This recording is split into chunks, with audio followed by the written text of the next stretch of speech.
Добрый день. Меня зовут Надежда Переверзева. Я хранитель мемориального дома Льва Николаевича Толстого. В год столетия музея мы приготовили для вас проект «Экспонаты за спиной». В этом проекте мы рассказываем о предметах, которые выпадают из поля зрения экскурсовода во время обычной экскурсии. Сегодня наш рассказ о длинном кресле в комнате под сводами. Сейчас мы с вами находимся в одной из самых знаменитых комнат дома – комната под сводами. Она известна всему миру тем, что здесь писатель начал работу над эпопеей «Война и мир». Именно эту комнату Репин изобразил на картине «Толстой в комнате под сводами». Именно с этой комнатой связаны первые яснополянские впечатления Софьи Андреевны Берс. В самом начале августа 1862 года мать Софьи Андреевны, Любовь Александровна Берс, с дочками и младшим сыном Володей задумала поездку в Ивицы, имение своего отца Александра Михайловича Исленьева. Лев Николаевич, часто бывавший в семье Берсов, узнав о поездке, взял с Любовью Александровны слово непременно побывать в Ясной Поляне. Семье Берсов в небольшом тогда яснополянском доме отвели для ночлега комнату под сводами. Позднее Софья Андреевна в книге «Моя жизнь» вспоминала обстановку комнаты.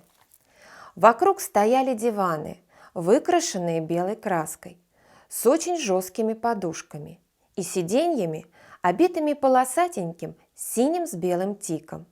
Тут же стояло длинное кресло с такими же подушками и тоже белое.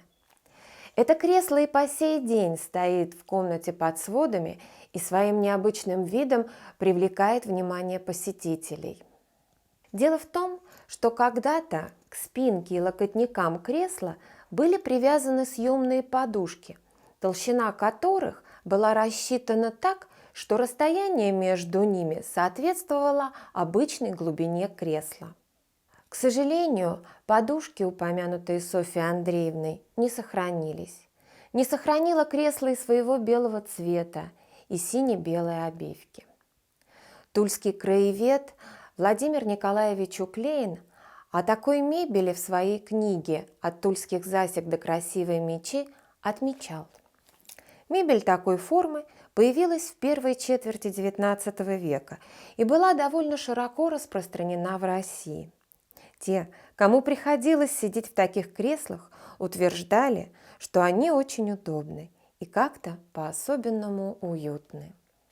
Уютно в этом кресле было и Софье Андреевне в ее первую ночь в Ясной Поляне, о которой она позднее вспоминала в книге «Моя жизнь» так. Когда стало смеркаться, мать послала меня вниз разложить вещи и приготовить постели. Мы стелили все с Дуняшей, горничной тетеньки, как вдруг вошел Лев Николаевич. И Дуняша обратилась к нему, говоря, что троим на диванах постелили, а вот четвертой места нет.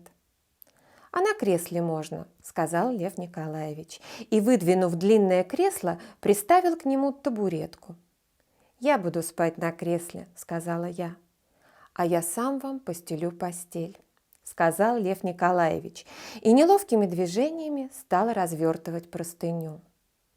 Мне стало и совестно, и было что-то приятное, интимное в этом совместном приготовлении ночлегов. Всякую минуту этого вечера я помню живо. Как хорошо спалось в этом кресле. Я, смеясь в душе каким-то внутренним весельем, вспоминала, как готовил мне Лев Николаевич этот ночлег, и засыпала с каким-то новым, радостным чувством во всем моем молодом существе. Спустя несколько дней в Ивицах между Львом Николаевичем и Соней Берс состоялось объяснение начальными буквами слов на сукне ломберного стола, которое позднее Толстой очень подробно описал в романе «Анна Каренина». За объяснением последовало предложение и свадьба, которая состоялась 23 сентября 1862 года после которой супруги приехали домой, в Ясную Поляну.